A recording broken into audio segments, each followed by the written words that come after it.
Welcome back to Stretching Boundaries with Elasticity. I am one of the hosts, Aaron Perlett, and today I am joined by Samir El-Kamoudi, CEO of Fetch and Funnel, which is part of the Elasticity family. Samir, thank you so much for joining us. Thanks for having me, Aaron. So, your expertise is really in scaling brands, and you and I have been doing this, both of us, a long time. And one of the things we had discussed was that how 2025 is really kind of the year where everything has changed, and the things that might have worked even just a few months ago are you really need to look to what is next, and there's never been quite a time like this. Talk a little about that and what you're seeing out there with your clients and the work you do. I mean, it's true, right? I mean, I remember back several years ago, it was growth hacking was the big thing, and then we went back to some traditional stuff, and now, right, the landscape's ever changing with AI and everything like that. I hope we get to talk about that today. But I mean, I think that's the biggest thing, right? Is making sure that you're utilizing everything to the best of your ability, right? That your team is utilizing those things that you are looking at what your competition is doing and how can you do it better? How can you sort of hack what they're doing and just provide like all these amazing resources and tools that are available to us now and talent, right? That's available to us now and utilizing it to the best of your ability, right? To the benefit you the most. And I think it's so much more important now because there's never been more noise. There's never been more distractions. There's never been I think this is going to prove to be one of the most interesting marketing years ever, and it's only going to exponentially get crazier, in my opinion, just because, yeah, I mean, technology and everything that's coming out, what worked before, isn't going to work, and so if you're just kind of sitting on your hands and thinking status quo is going to work.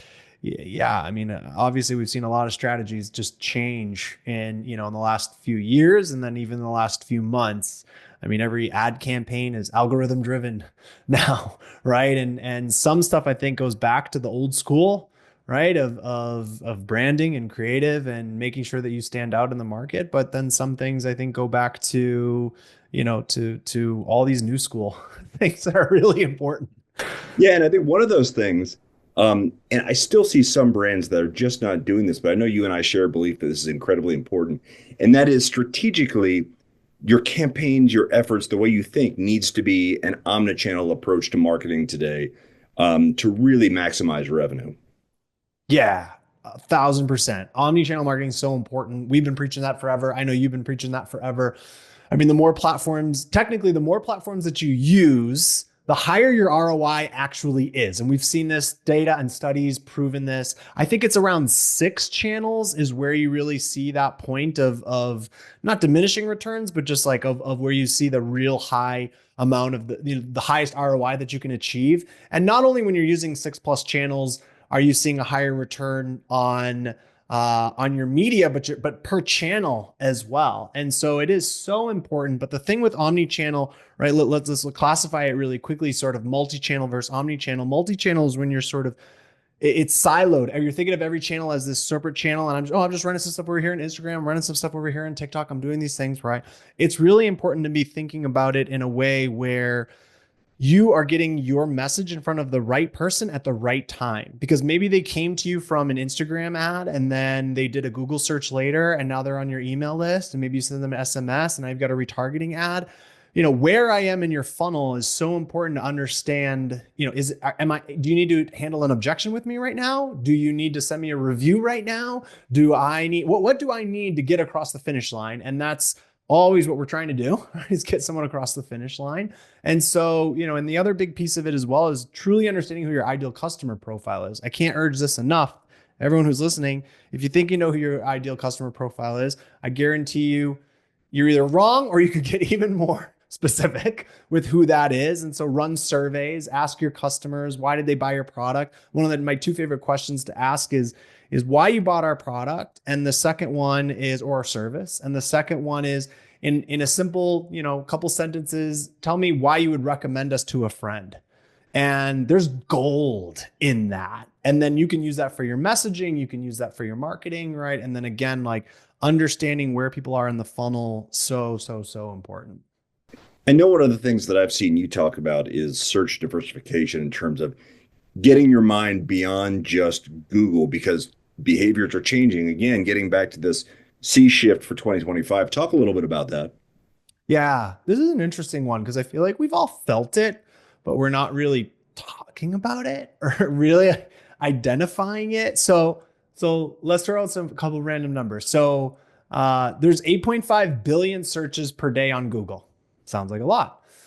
There's 6.5 billion searches on Instagram per day. There's 3.5 billion searches on Amazon per day. And then there's YouTube and Pinterest and TikTok. ChatGPT even gets a billion searches a day now, and that's only going to grow. And so Google technically only gets, I believe it's around 18% of the daily searches on their platform. So if you think about that, Google isn't the dominant player that most of us, right, that we think, right, when it comes to search. But right, because we're just thinking of them competing against Bing only or something like that. But really, like they're people, your customer is searching in all different places and they're searching for your product or service on YouTube and Pinterest and TikTok and all these other places.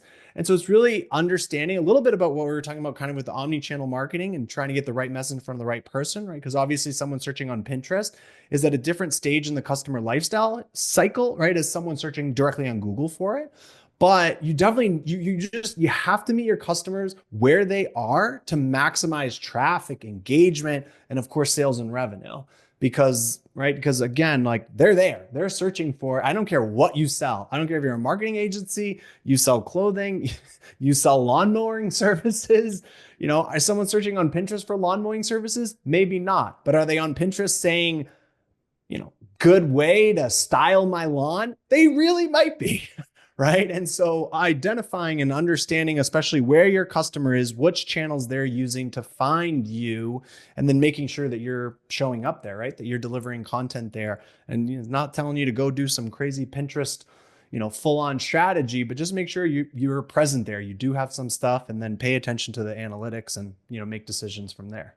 Well, and staying with that, the analogy on lawn care, you might be to your point about creating interesting content using Instagram as a means to create really unique, maybe entertaining content that somehow, in a sideways kind of way, directs people to think of you as a thought leader in mowing lawns. And I know you had mentioned that, and to me, that's a reflection of the power of brands and how brands articulate their value proposition. But moving away almost from the technological aspect of it and thinking about more the creative, the brand aspect of it, I know you think that the power of branding has never been more important. That's so true. We've both been preaching this for years, but it couldn't be more true than now. I mean, dude, have you seen those YouTube videos of the guys that go to like the lawns that are completely overgrown and then they just like go do the landscaping and like fix up the lawn for free, just like for the neighbors and stuff like that? I spend more time on Macho Man Randy Savage videos, so I'm more of Ah, well, like these videos go viral, and these guys are just like running little landscaping companies and their little communities, and they're going around and fixing up lawns for free. And then it's just these really satisfying videos. They're time lapse, hyperlapse videos of like them just like figuring out these, just completely overhauling these yards. And this stuff goes viral. So to your point, right, you can absolutely create something unique and make yourself stand out. But I think the big thing, right, is if you don't have a recognizable brand, technically you're invisible. And to quote Seth Godin, I think he says like a logo is not a brand is a promise. And so if you want to build a brand, it takes time, right? 3 years to establish one, 10 years to solidify it. You need to be consistent in creating sort of that recognizable and trustworthy content, like exactly some of the stuff that we're talking about.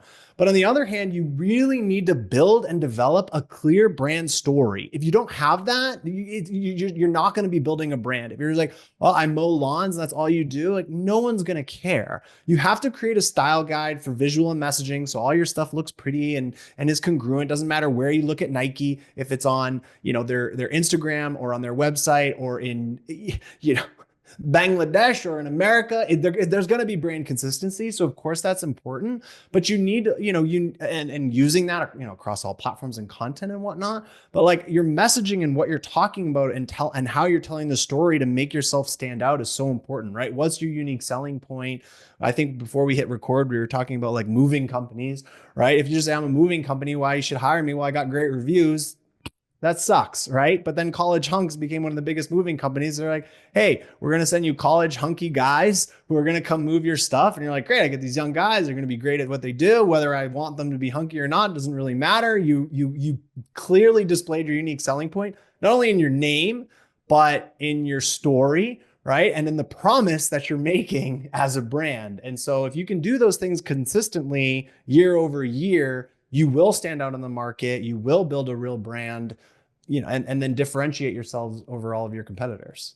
One thing I can't wrap my brain around it, and that is why so many brands make it almost difficult for you to make a purchase. They don't, and I know you've spoken oftentimes around like that reduction of friction and one thing you've really excelled from is kind of taking companies from A to B, C, D in terms of revenue growth. And you do that, I'm assuming, by helping to reduce that friction. That's got to be a piece of it, right?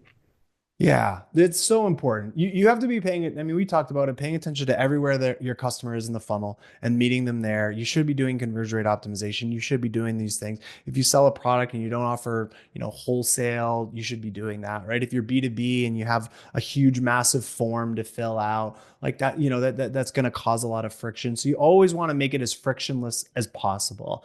If you're actually taking transactions and taking purchases, you need to offer every single payment form that you can possibly think of. And people kind of think of this as like, oh, what's the big deal? Literally, we had a client where we increased their revenue by 18% per month by just adding PayPal as a payment option. And you need to add Apple Pay and Google Pay and all of these things, right? And you'll get, I think Stripe says you'll get a 14% lift by offering buy now, pay later, right? And there's tons of tools like that, Klarna and Affirm and Bread. It's a bunch of apps that you could sign up for. And you'd be surprised, even if your average order value is like $200, you'd be surprised how many people would like to finance $200, right? And how many more customers you'll get. And I don't care what business you're in, you can offer these things. You want to make it as frictionless as possible. You want to be able to have people pay with their phone, and there's a stigma behind it as well, right? You kind of, when I hand over cash, I feel more pain than when I just scan my phone. Right? And so making it as frictionless as possible. Amazon changed the game, right, with one-click purchase to purchase, right? And your customers are now expecting that. And so one of the hardest things to do in marketing is getting someone interested in wanting to buy from you. And so once you get those people interested, like, you just remove the friction and make your checkout process easy. And again, like, identify your call to actions, identify what you're doing. I'm kind of giving a little bit more e-commerce examples, but if you're B2B, like, make your form really simple, make sure you're meeting them where they are. Right. I think even on our own website, we had get a free proposal all over our website. Get a free proposal, get a proposal. We assumed everybody wants a free proposal. When we changed it to get pricing, we like tripled our lead volume because everybody who is actually further in the purchasing cycle like wants to know what our pricing is. Right. And so then we got triple the leads. Right. And so just understanding your call to actions and what you're doing. And of course, just making it as frictionless as possible. So important. And you alluded to this earlier when you were kind of going down the rabbit hole of Nike, and it didn't matter if you're in Bangladesh or the US, but we're functioning on a global plane these days. This is not just like I'm selling to someone in Delaware and Portland, Oregon. This is anywhere because everything is flattened due to technology. How does that change from your perspective when you're thinking about delivering your brand and the brand promise to prospective audiences? Yeah, it's a great question. Obviously we have a lot of listeners that are all different sizes. And so I want to be careful on how I answer this. So I'll try to make it broad and bring it back down a little bit just in case there are some businesses that are super hyper local. But globalization at this rate is just non-negotiable, right? And so there's so many countries that are booming and have far less competition compared to the US. We usually think of like UK and Germany and these big countries, which are great, but they're super competitive. So countries like India and Brazil, they have huge their GDPs are growing like crazy. Their population is growing like crazy. There's tons of disposable income there. And so first I would look at your Google Analytics, right? Start there. Take the main countries, see what other countries you're showing up for. Take those main countries, look at what their GDP is and what language do they predominantly speak. Once you have that, have ChatGPT go and translate and transcribe your content to the localized region. Then use hreflang, so HREFLANG,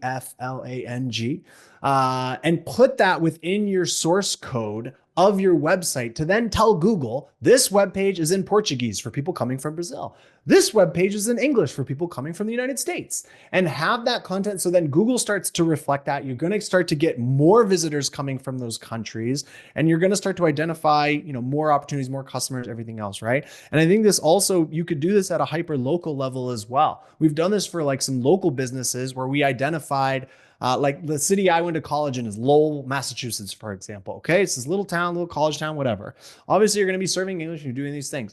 But Lowell is the second largest population of Cambodians, like outside of Cambodia, right? So if you have a local service business, translate your stuff into Cambodian and then get a bunch of customers from this huge market that you have in your area. So understanding that and seeing what languages people are speaking that are already visiting your website and then speaking directly to them can just go so far for you as far as helping you scale your business. And I would imagine from what you're seeing, speed and adaptability has never been more an imperative today, because you just got to go fast because you've got to compete, and because of that global plane, you've got more competitors than ever. How do you make things go faster? How do you rev that train up to going faster and being more adaptable and flexible? Yeah, that's a good question. So I'll just say it plainly. If you're not testing, you're falling behind. Like if you're not testing, like you're losing so much, you're just leaving so much money on the table. And you have to monitor what you're doing in business. And I think we all succumb to this and sometimes we forget, and it's so easy to ignore. Whether it's in marketing or sales or whatever you're doing, you have to have a quick feedback loop. This is so important. Learn from the biggest, look at the big guys, look at the Elon Musk of the world and the Jeff Bezos. And I don't care if you like them or not. Look at what they're doing and how they're iterating so fast and so quickly by providing these really quick feedback loops and quick decision-making processes. It's so important. So by having that, you can continuously test and iterate. You can avoid catastrophic failures that are going to cost you a ton of money, and iterate faster so you can get a leg up on your competition, which ultimately, obviously, that's what we're all about, stretching boundaries, pushing things beyond where you are right now. Yeah. I know also at the very top, you mentioned AI. We use AI a ton. I know you do as well. It's speaking of a tool that can really help speed your processes. How have you seen a lot of your clients, businesses in general, leveraging AI, or maybe they're not using it and you're seeing mistakes where they're falling short? Yeah, it's a good question. I mean, fact of the matter is you have to be using it. I don't care who you are, what role you're doing, like you got to be using it. You got to be trying to be using it every single day. And you got to encourage every single one of your team members to be using it. Now, what tools you use could be specific to you, your role, your job, whatever. Try to do some research and find opportunities to help you become more efficient. Operators are already on their way. You could see ChatGPT's operator, right? Like you need to even understand how to manage multiple operators to now go and do this work for you. And I think a lot of people talk about like, oh, maybe they replace our jobs or not, or whatever. It's like, it's probably going to replace your job if you don't incorporate it into your job. Of course it's going to, right? But if you incorporate it into your job and you make the decisions and you're the one guiding this operator, then you're just going to be that much more powerful, that much more efficient, and that much more valuable to the company that you work at or that you own or whatever it is. And understanding that, right? I mean, I think, we were on a call the other day, a sales call with someone. We were talking to the woman. I asked her something about ChatGPT and she said, "What's ChatGPT?" And that was like, right. So first off, like if you've never checked out ChatGPT, just go check it out, mess with it, have fun with it. Just come up with like quirky ways to use it. The more you use it, the more you'll understand it. And I think just like go on YouTube and research it a little bit too, right? I think that's some of where my best ideas come from, is just not even thinking about like, oh, I didn't even realize, I didn't even think I could do that with that tool. And clients are going to get smarter. Your customers are going to get smarter because they're using this technology. So, and it also allows you to be more dangerous, right? I think like one one of the things is, we're all going to encourage you to hire, us as your agency because we're freaking awesome and we're incredible at it.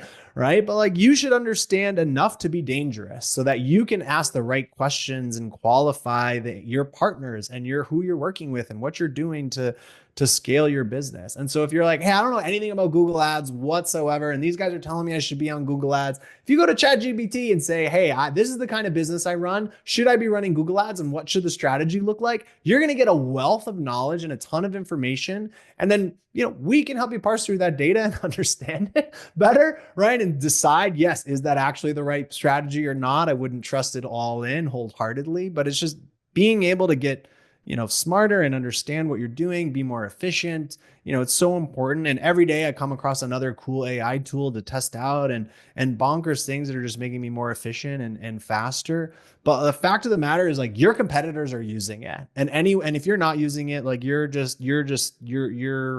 stuck where you are, and everyone else is moving 100 times faster than we have in the last decade.